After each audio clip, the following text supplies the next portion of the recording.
Ladies, if you're over 60 and waking up multiple times a night just to pee, you are not alone. But what if I told you that the fix doesn't start at night? It starts in the morning. And it's something every doctor I know, myself included, secretly swears by. Stick with me until the end, because I'm going to walk you through the exact morning habit that can help you sleep through the night dry, rested, and free. And if you find this helpful, don't forget to like, subscribe, and comment below with no more night pees, so I know you're taking back control. Part 1. Why nighttime peeing gets worse with age, and why it's not your fault. Let me begin by saying something most women never hear from their doctors. If you're over 60 and waking up once, twice, maybe even 3 or more times a night just to pee, it is not your fault. You're not drinking too much water, you're not imagining it, and you're certainly not alone. This is something I hear nearly every week from my patients. They come in saying, "Doc, I'm so tired. I wake up constantly through the night. I barely sleep anymore. And every time, it's because I have to go pee." And they ask with that same expression, half exhausted, half embarrassed, "Is this just aging?" And the answer is, well, sort of, but not in the way you think. As we get older, several things start shifting behind the scenes. First, our kidneys start working differently. In younger people, the kidneys slow down at night, so we can sleep. But as we age, that rhythm gets thrown off. The kidneys don't turn down the way they used to. Second, our bladders lose elasticity. Just like skin starts to sag, the bladder loses its bounce. It can't hold as much as it once did. And worse, it becomes more sensitive to small amounts of urine. Third, and this is the big one for women, estrogen declines. Estrogen helps keep our pelvic muscles strong and our bladder calm. As estrogen drops in menopause and beyond, urgency and frequency become more common, even if you're not drinking more. What does this all mean? It means that even if you don't drink much before bed, your body still might be producing more urine at night, and your bladder may not be able to hold it like it used to. And while most people will just say that's aging, I'm here to tell you we can work with your body to improve it, starting with what you do first thing in the morning. Part 2, the number one morning mistake most women make that leads to night waking. Now, let's talk about something almost no one connects, but it's so important. What you do in the first hour of your day can absolutely affect how many times you pee at night. Most women have been told to just don't drink water after dinner, or worse, to just accept that this is how life is now. But here's the problem. If your body doesn't get enough hydration early in the day, your kidneys don't know when to do their job. And what happens? They do it when you're lying in bed, trying to sleep. That's when they start filtering and pushing out all that fluid. Think of your body like a factory. If you don't give the workers the materials early, they'll be scrambling to meet deadlines late into the night. That's exactly what's happening with your kidneys. They're working the night shift because no one gave them what they needed during the day. What do most women do when they wake up? They might have coffee, maybe a bite to eat, but water? Hardly. Coffee is actually a diuretic, meaning it pulls water from your body. So your first drink of the day might actually be dehydrating you. That's a recipe for disaster later on.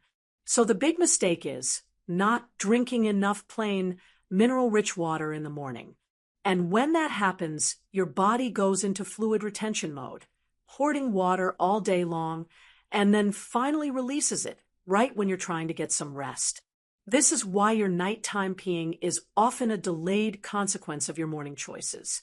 Now let me show you the fix. Part 3. The weird morning routine doctors use themselves, but rarely teach patients. This might sound strange, but I want you to trust me and try it for just 3 mornings. That's it. Here's the exact routine I use, and so do many of my colleagues, even the male ones. Backhand index pointing right within 30 minutes of waking up. Drink a large glass of room temperature water, ideally 500 to 750 milliliters. That's about 2 to 3 cups. backhand index pointing, right? Add a pinch of high-quality sea salt, not table salt, and a generous squeeze of fresh lemon juice. Let me explain why this works so well. The water rehydrates your body after a long night. You've gone 6 to 8 hours with no fluid. That's a long time.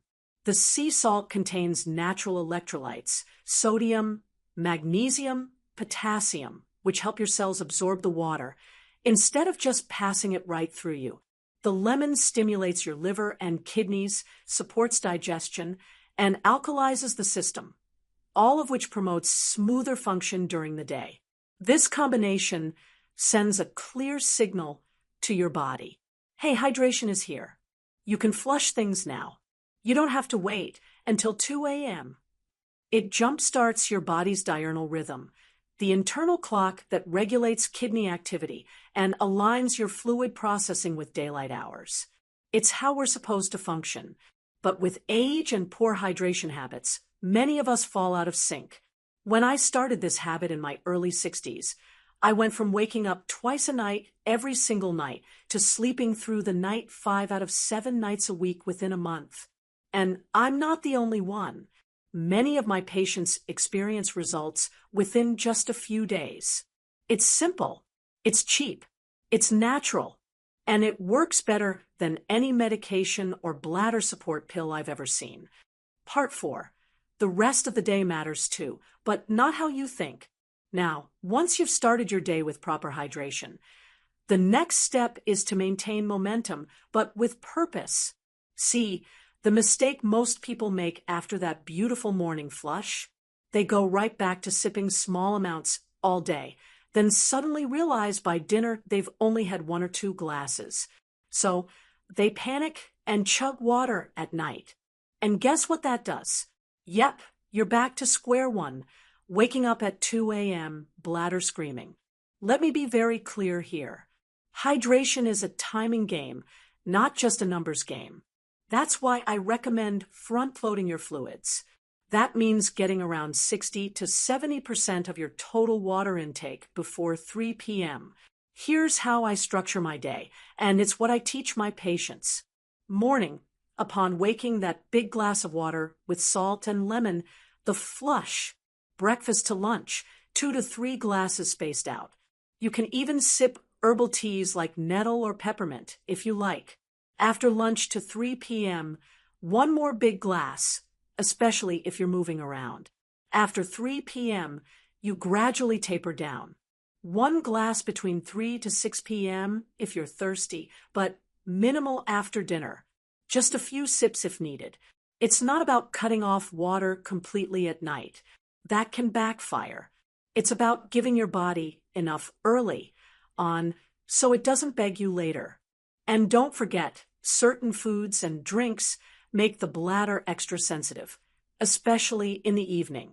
Caffeine, coffee, tea, cola, artificial sweeteners, spicy foods, citrus fruits late in the day, carbonated drinks, alcohol, especially wine and beer. These can irritate the bladder lining and cause sudden urges, even when it's barely full. Instead, if you really want something comforting in the evening, try a chamomile tea or warm barley water.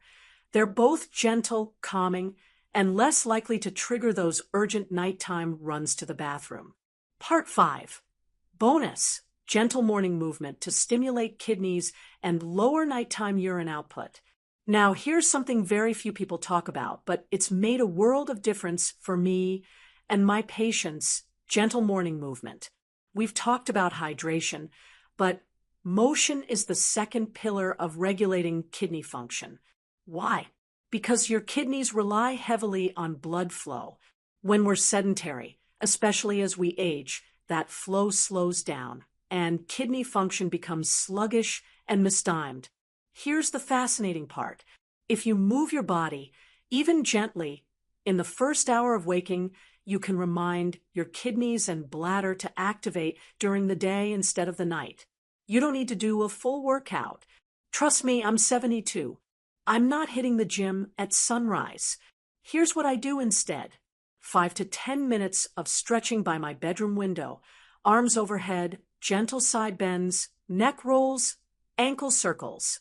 Then I walk around my garden or living room for another 5 to 10 minutes, slowly, mindfully.